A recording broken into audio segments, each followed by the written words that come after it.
Atop the crown of Aegedon, the party, ready to use the Heart of the Void, was stopped by the appearance of Karagas. Before a fight could ensue, they were overcome by a strange ethereal power that brought them to their knees as darkness encroached upon their vision. Cad, stepping forward, declared his intention to finally understand the group. For Mick, as this darkness takes you, there's a ringing in your ears as Cad stalks closer and closer to your group, who seems to be equally incapacitated. But the sound of the mountain has already dissipated. Even though your vision remains, though it narrows and narrows, there's a different noise on the wind than the wind itself. A soft, slow, feminine voice, and the light picking of gut strings. And then finally, as the darkness completely encompasses your vision, you're brought back to candlelight, rain outside, and before you is a woman in her changeling form, unabashedly beautiful, but at the same time uncanny. And she picks at a lute, and you watch her fingers expertly fretting and strumming and crafting this beautiful motif, this movement of music and emotion that wells up inside you, and you feel a tear on your cheek. And then this isn't like what you saw in the Twilight Eternal, where you were simply an observer to these things, but looking down as you go to wipe the cheek, it's a child's hand that comes up into your vision. And this woman, she looks at you, notices this slight crying, and she'll just smile during her song, but she won't stop, and she just keeps singing and humming and strumming, drowning out the oppressive sounds of the outside world, the rain and the shouts. You hear wood creaking and breaking. You hear muffled groans and grunts of pain. And as you even have the slightest inclination to turn your head this way or that, she'll reach out a hand and keep you looking just at her.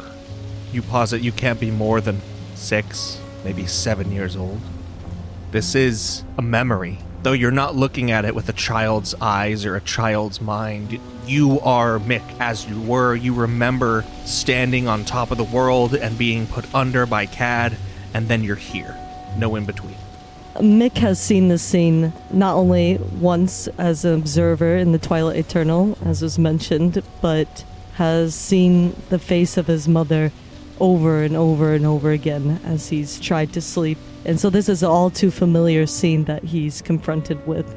And the first time as he saw it in the Twilight Eternal and was confronted in that, this time as he's confronted with it, he doesn't have the same adverse experience to seeing this. He does have sorrow and experiencing so much since the Twilight Eternal. Does something different than he has before. She's definitely been haunted by the image of her mother for many years and doesn't dare lock eyes with her. But at this moment, she looks up and makes contact with her mother's eyes. And your mother almost playfully shifts her visage from this stark white eyes, gray skin, like fiery shock of reddish hair, to a woman of a tan complexion, as this hair that was once wild and flowing above her head just kind of falls around her to her shoulders in these glistening black locks. Her eyes just as dark, deep and brown, and her smile shining brightly. She looks at you, taking on this new persona in an instant, almost playfully. Recognizing this as kind of a little playful gesture, Mick will shoot her a half smile, kind of playing along with this. But then he notices that something doesn't feel right about this scene, and it isn't exactly the way that Mick remembered it. Mick will look outside and will divert her eyes from her mother. As you try to peer outside of this little wooden hovel that you existed in for a good portion of your childhood, the music will stop with a discordant twang as one of her hands again goes to the side of your face to direct you to her, But another hand goes, and quite forcefully so, to your wrist, giving it a painful squeeze and pulling you a little closer. And she'll shake her head, and in that shake immediately transforming back into this changeling woman. And she says, "No, Mick, here." And she does not loosen her grip on your wrist, but the hand that was at your cheek, then she'll just point 2 fingers in her eyes, 2 fingers in yours, and then back. She says, "Only on me, okay? Not there. Just here." And with the sound of her singing gone, with the sound of her playing gone, outside you hear more intensely these sounds of deathly violence, of someone probably being kicked and beaten by multiple individuals. You hear coins jangling on the cobblestones, and then just these gurgles and groans as footsteps recede. And again, she just looks you dead in the eyes and says, "Here, nowhere else, just here." Mick is going to yank her wrists from her mother's grasp and say, "No, I'm not a child anymore." And Mick is going to stand up and try to move towards the sound, recognizing that she's in full control of her body. As you go to stand, your mother slaps your face intensely with this white, hot hand on your cheek. And as you cradle your jaw for a moment, you look back up at her, and it's not her that you're looking at. Suddenly, you are backstage in some performing parlor. There seems to be a gathered crowd just outside, vaguely hidden behind a velvety curtain, and there's a woman standing before you. And you can see just past this woman in a large kind of like stage mirror that's a little offset. You are presenting as a man currently. You have a lute strung across your back, and this lady just looks at you and says, "That's the best you could do, honestly, after everything." And, okay, Mick, if that's how you want to put it, then we're done, all right? Here's the thing. One song. I'll give you one song. And then you will never see me again. And if you ever step foot in any establishment owned by Hayden or his ilk, you know what I'll have them do to you. Okay? Mick, being thrown into this, is immediately petrified and kind of stammers back from this woman, remembering a locked memory that really he hasn't really thought about for a really long time, and an all too recurrent experience that Mick had. And Mick will say aloud, not really towards the woman, but loud enough that she could hear, "What is this? What is going on?" As you bustle backwards, you kind of impact a larger figure, and looking up, there's this gray and red-skinned tiefling that points toward the stage. And he's like, "Both of you are up. What are you doing? You're holding up the show." And then Mick, is not really sure what to do, but will kind of go in suit to what happened initially in his personal history, and continues on through the show. The show must go on. This is almost presented as a dream, really, where one instance doesn't necessarily connect to the next with any sort of coherence. So one moment, yes, you're bumbling backstage, and then you make the decision to perform, and then the performance is well and done and over, and you're sitting with absolutely basically no stimulus from that moment being presented to you other than maybe the sound of distant clapping slowly fading as you sit in, I guess, this tavern's, this parlor's equivalent of like a green room or something where the performers can go and prepare. And there's sweat coming down your forehead. It must have been a rousing performance. You see that a couple of your lute strings actually have been removed, as if you were right in the process of restringing them, and then there's a small rap at the door. Mick, it's safe to say that he, in this moment, is very much so experiencing a mix of emotions. One minute, he's feeling elation from the performance that he did and the crowd's reception to it, and the next is kind of feeling overwhelmed and exhausted. And as he hears these raps on the door, he's going to wipe the sweat off his brow and try to gain his composure, and will slowly but kind of rotely go towards the door, just playing a part in what's happening. With Mick in the old world presenting as a man, is this basically the same appearance that he had in Aegedon when he was Talic? No, very much so. Mick, in this moment, it seemed to be a hit to be more of dwarvish. And so Mick, for this time being, is going to be disguising himself as a dwarf, and kind of a modest-looking dwarf, not your traditional look of what you would imagine, not like Barty or anything. So looks like a young dwarf, essentially. Well, as you head to the door and open it up, there is someone of a similar stature standing there, and you see an older, kind of squirrely-looking halfling standing before you. He's got like a 5 o'clock shadow-looking stubble, a little mustache that is a little more than like a pencil streak, and he has these thick eyebrows and these dark eyes that look at you with just this excitement. But there's something behind it all that isn't right. And he's like, my goodness, I'm sorry to barge in like this, but I just had to meet you after that performance. I was amazed. You're Mick, so I've been told. Mick kind of feels, as you mentioned, just like this is kind of a dream, but will play the part. And so, composing himself, will say, why, yes, it's me, Mick, or you may call me Mickey. I love to meet my fans, my adoring fans.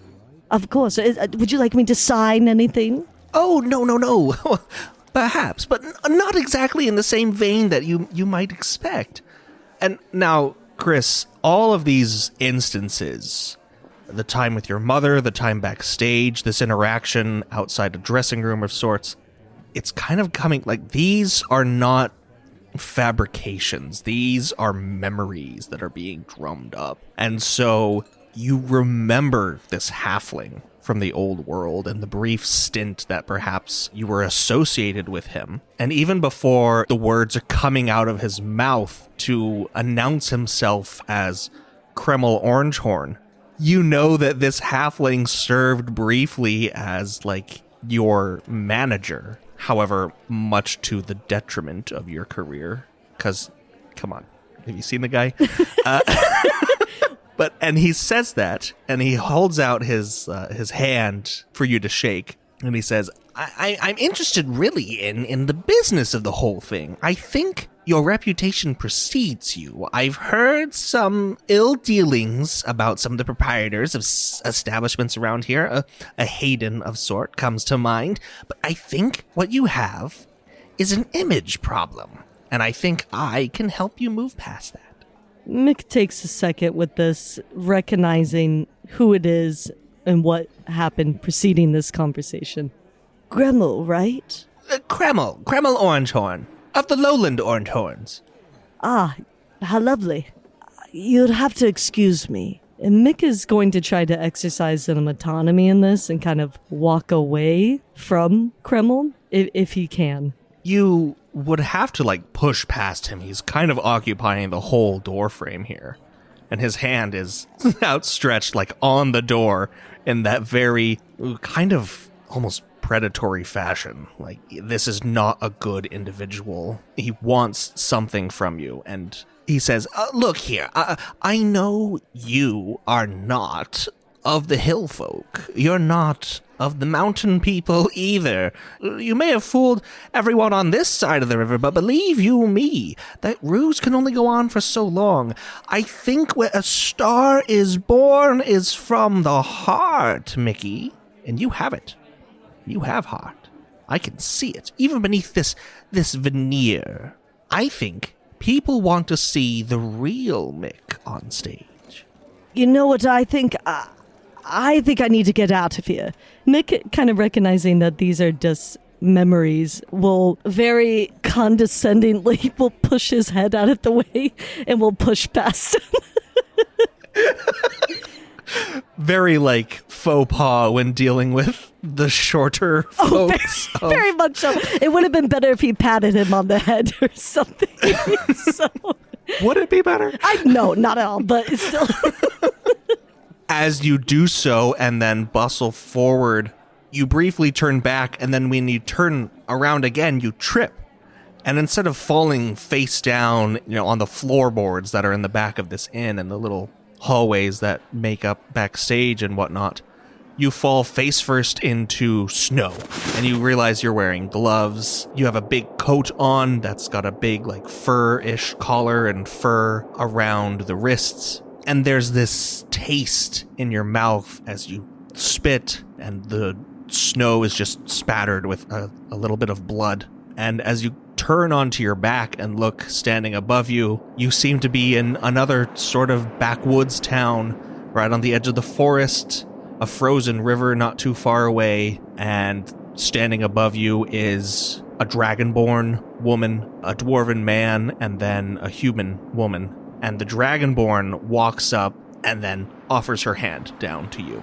Mick is going to take her hand. And she'll hoist you to your feet, help you up, and you see that her knuckles are bloodied as well. And you're connecting the dots as this is coming back, like she's the one that punched you. And she says, "All right, Mick, have at it, and we're squared."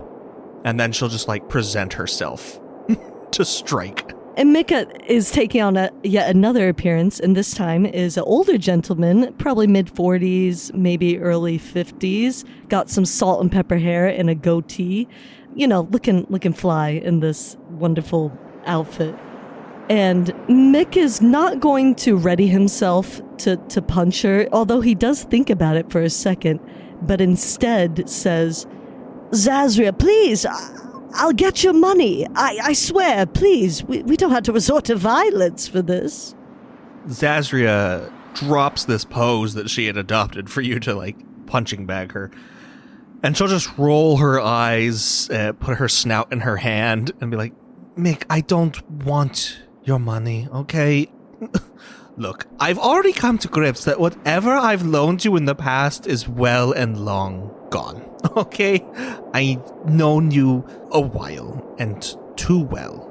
It took him a second to kind of jolt himself out of this, to realize, to not make the same mistakes that he did in the past when this originally occurred, and realizes completely who she is, Zazria, and his relationship to her. I don't understand, Zazria. And Mick takes on a different tone noticeably from what he was doing before in response to her. "Why do you stick around after time and time again I let you down?" And she will just look past you into this imprint in the snow that you'd made when you got knocked down and this little speckle of blood. And she says, "I don't know." She'll look at her friends who have probably been asking her the same question for months. And she'll just silently shoo them. And then she'll look back at you and she says, "Because who the hell else is going to pick you up? Perhaps that's, I don't know, something on my part that I need to look into that's not working. But I always saw you, Mick, as someone who was not always quite whole. And I think I've deluded myself long enough thinking that maybe it was me that could have been the missing piece.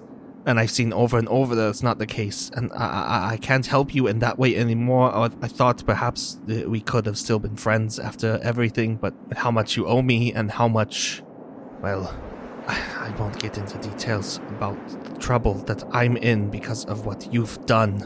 But I think it's best that you leave this time." Although the conversation has taken a turn from what it originally did, after Mick posing that question, the end result was the same. And in fact, the first time that this happened, Mick did just that, and he left, never to see Zazria ever again.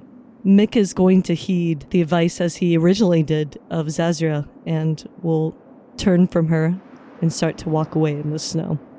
And as you turn, again, with this leap of logic of just being transported from one place to another, but it doesn't seem that jarring. It's you turning after having just, like, told a barmaid or someone to fetch you something. And as you turn back around, you're sitting at a table, and across from you is, nursing a mug of his own, Cad. Though he's quite out of place here, as the makeup of this tavern seems to be denizens of the old world still. Mick is exhausted at this point, but will entertain him as he's there at the counter and will say, "All right, Cad, What are you doing here? I'm simply enjoying the drink. Has it been a long day? Bloomin' Hane, please, cut to the chase, Cad. Why are you doing this? Why am I doing what? Be more specific. Oh, come on now, you're gonna be the vague one dancing around with your words. I know that it's you who is causing this to happen. Oh, what does Mick look like right now? Mick is a woman at this time, and Mick is most likely like a half-elf. A little shorter on the shorter side, but nevertheless. Cad will take a sip from his mug and just look around the bar. Unfamiliar faces. New ears, new minds, new eyes, all to ogle you. I didn't take you here, Mick. No, I simply enabled the situation. This all, from the alley to backstage to whatever snowy field that just was, this is your doing, Mick. I'm simply here to learn, to observe. Whatever journey your mind is taking us on, it's your doing, not mine.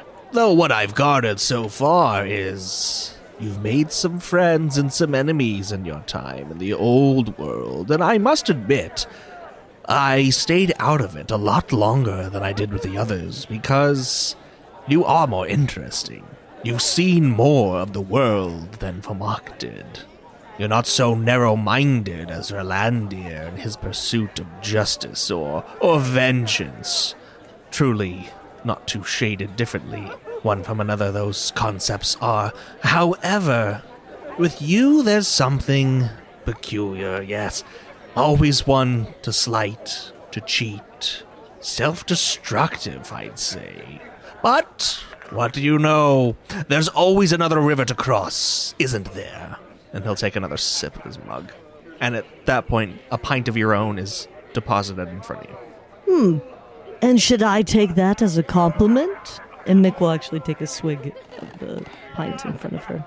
He'll grunt and shake his head, and as he puts the mug down, just like wipe some froth from his upper lip. He says, No, I didn't mean to compliment at all. Don't mistake any of my words for the slightest bit of admiration. This is purely an academic inquiry.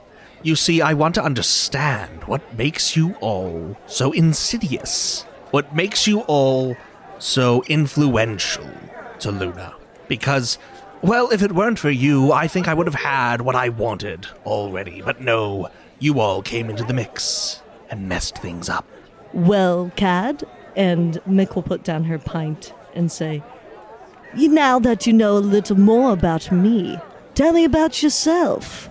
Who is the real Cad? And why does it matter to you who I am? It matters, Mick, what role you play now and hereafter in the nows to come. Honestly, Cad, you think that you can predict that?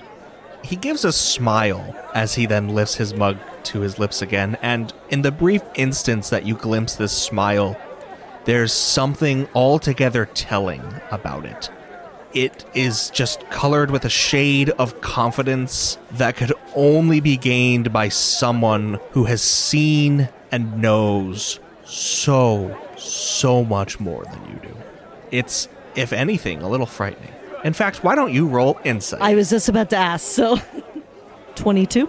Looking at Cad, meeting his eyes, you realize that this is strangely practiced. As if this isn't the first time he's had, maybe not this conversation with you, but this conversation with others. Of, like, seeing their minds, essentially? Mm-hmm. And not only that, but, like, at this linchpin moment of, like, standing on top of the world. Or at least about to do some monumental task that he's just, like, paused and tried to understand what's going on and why before moving on.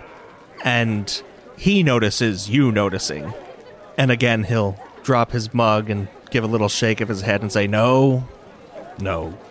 You're not the first variable. You won't be the last. But you must understand, I have to account for all things. Luna must use the heart of the void. And she must make that choice of her own volition.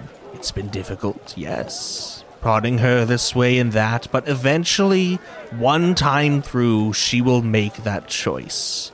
And if I'm only one part to the whole, why not remove me from the equation? Or any of us? Honestly, Cat, you're all talk and no show. Hardly, Nick. If I wanted to remove you, I could. But you must understand that such a desire, the one I have for Luna, the one that she must share, cannot be born from nothing. She needs friends, influences, more than just an old, tired elfkin mentor. No. So now the question stands for me, what role will Mick play moving forward? Perhaps you will remain, perhaps not. Perhaps you should rephrase your question. I think the better question that you're asking is, what role can I play in your plan? Am I right? No. It's important, you see, that it's hers. I'm beginning to get the picture. But tell me, Cad, you've been ignoring my question. Who are you? Roll insight. Okay. Oh, that was not nearly as good as last time. Well, close. Is a 19. For a brief moment, you glimpse a sort of longing behind Cad's eyes, this kind of sallowness in his cheeks, as he takes on for just a moment this veneer of sorrow. And on top of that, his shoulders sag, as if carrying an enormous weight that is finally, for just a split second, lifted, and he's allowed to experience some kind of reprieve. And then it's back to this hard shell. And he just shakes his head again, and he says, I've no answer that would satisfy you. Only know that I am old, and I've seen too much, and accomplished too little, and sacrificed much too much to be deterred now. Oh, Caddy, the little poor, sad, elfkin man. As I understand it, it seems that you have a heavy burden on your shoulders. Care to provide some insight as to what that is, and why you're the one who carries it? Perhaps. And then he'll finish the rest of his drink, set it down, and just wipe his hands. But not yet. And as he stands and scoots his chair out from behind him, the scene again shifts as Cad stands, and the scene is replaced. The table is gone. The chair is no longer beneath you, but in fact you are sitting in the warm sand of a beach. Salty air all around you. Cad is sitting not too far off, just down the strand, his knees close to his chest, his hands crossed on top of them. There are seabirds in the air, and you can see in the distance the main Krayley Island, where you lived for a while, but still, to you in this moment, this means nothing, because you don't know it. And then Cad looks over at you, and he says, I think we should clear some things up. And then, in that instant, imagine like a big splotch of paint falling onto a canvas that then just starts spreading outward, these little rivulets of liquid moving out and forming their own little patches and whatnot. That's kind of like how this memory works when suddenly you're barraged with this recollection of being moved to this place and living here and working here and learning here. And all these little side streets of your memory start being filled in until finally it paints in that little moment where you are on this island, perhaps only a few days into your stay after some of your initial trials, just trying to survive, where you took a moment to breathe and spent it on the beach. And then everything that you've been robbed of by the Krayley is back. I'm going to imagine that this is pretty overwhelming. Essentially a floodgate, right, of just information that was scrapped from Mick's memory. Mick is rightfully so on the ground as he's experiencing this, because it's very overwhelming. But then he kind of has, some levity at that moment and feels in him that he's finally has that bit that was missing for such a long time. And his idea of what the new world would look like finally has its missing piece. He'll actually smile at you. And it's not this, like, growling thing that he usually does. He's not being facetious or threatening. It's honestly just like a see type of thing. Mick is gonna notice this and will actually gesticulate towards Cad and will say, "What, something on your mind, Cad? Care to share?" Just pieces falling into place. Useful pieces, I think. Time will tell how useful you will remain, and how long you will remain. Will you help or hinder Luna? This time, I fear you've done a little both. For sure, you've helped her realize her own abilities, her own powers, but also engendered in her this striking independence that you yourself are so proud of. I can't have that. Mick is going to get up from his seated position and will say as he does, "Well, it's like you said, Cad. That's up for Luna to decide." And Mick is going to, playfully but kind of got a good head on his shoulders, will boop Cad's nose, so he's very audacious. Cad doesn't react in the way you may imagine him to do so, but he laughs. And it's not even this like, haha, I know better than you laugh. It's, again, strangely genuine, which, if anything, is even more off-putting. And he says, You're right. I think, though, you will be useful.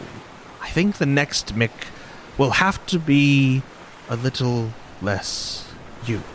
The child, I think, is a much better fit. Whatever you lost or gained from the absentee mother, she seemed a little harsh as well from time to time. That needs to stick with you a little more, I believe. That can be instilled into Luna. Mick's mind is blown and is kind of freaky now at Cad. Like, what? And Mick will actually respond in kind. "Don't you dare. What are you even talking about? That's preposterous." And Mick's kind demeanor and kind of playful banter between Cad has completely disappeared at this moment. Cad will brush the sand off his legs and stand up. He towers over you. And he'll just put his hands on his hips and look out to sea and go, "Oh, Mick, you won't remember anything that I've said in the last little while. When you wake from here, I will have to take it from you. And I'll warn you, should you ask any more questions about the nature of things, I'll steal that from you too. And I won't be kind about it. It won't be like the Krayley. So precise, surgical. No, I'll rip it wholesale from your mind. And I cannot guarantee that some other things won't come with it. So whatever you wish to know of me." And he'll turn and look at you, and now the expression he wears is one of just vile hatred. And it's terrifying. He says, "Whatever questions you want to ask, be prepared to pay for them. Otherwise," as he notices the sun is kind of setting, "our time here seems to be drawing to a close." Mick is going to get very worried upon Cad revealing essentially his plan, his sadistic plan, to him, and will start breathing heavy. "Get out of my head!" And Mick will actually advance towards Cad and get in his face, as if to almost attack him. Cad will just cross his hands behind his back and stand unflinching. "Whatever plan you have for my companions and me, you will not be successful. I can assure you that. We face far greater foes, and you're the least of them." He looks down at you with what can only be considered pity, and he says, "I'm sorry. but that's simply not true. And he'll shake his head again and just look out at the setting sun. No, Nick, you will be useful to her. You have a part to play, and you've played many parts, and this is just another one for you to play. We'll see how long you play it, how many times you're needed. You must realize you are never going to use the Heart of the Void, right? Mick does not initially answer him, but you can kind of see in Mick's face that he is acutely aware of this.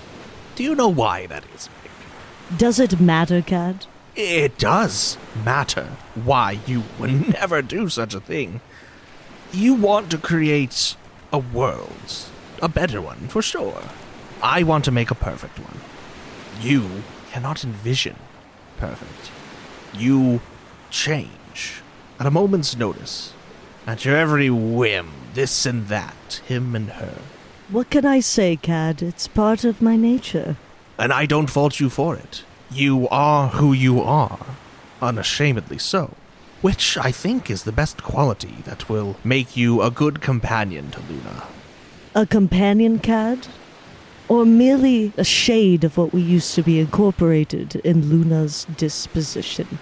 He'll cock an eyebrow as he looks at you and says, I think you've got it all mixed up. No, you'll be you, through and through, and she'll be her. But your understanding of the world is what precludes you from using the Heart of the Void. Your understanding of the Heart of the Void itself is what stops you from using it. I don't think that you quite understand that Luna has not the slightest understanding of how to use the Heart of the Void either. I am well enough aware of her ignorance, but I assure you that ignorance is necessary. Cad, I'm afraid to ask, so I'll just make an assumption. I dare say that you are not an expert either in how to use the Heart of the Void. Roll insight. Okay, good. Man, lots of these tonight. That was very good. 29. Mick knows they are dead wrong. Cad knows too much about the Heart of the Void. And he sees this realization in your eyes, and he says, I'm sorry, Mick, but I'm going to have to take that from you once you wake. That's very eerie. He'll just, again, adopt this face of pity and say, of all the changing things, she must remain unchanged every time. Though you, the others, come and go, always someone. She never reaches the summit alone. Alas, what am I to do? It dawns on Mick the full reality of Cad's plan. And Mick sometimes is good at hiding his facial expressions, but in this moment definitely is not. And you can see a light kind of going off in his mind. All right then, Cad. I'll throw you a bone. It seems that I am destined to be a pawn in your game. As the sun completely sets and this wave of darkness begins to approach, he'll just put a hand on your shoulder and he'll say, fret not, Mick. This is the first time you've been here. And when you wake, I can't imagine that I've convinced you or the others to truly not try to kill me. Perhaps it will be your last, but we will see. And then, with the sun gone, this darkness comes upon you and surrounds you. And there's this rising din, this ringing, and then you're freezing cold as you blink to this blurred vision. You see your companions about you, Vamok getting to his feet, and then Luna standing between the lot of you and Cad. Back to the crown of Aegedon.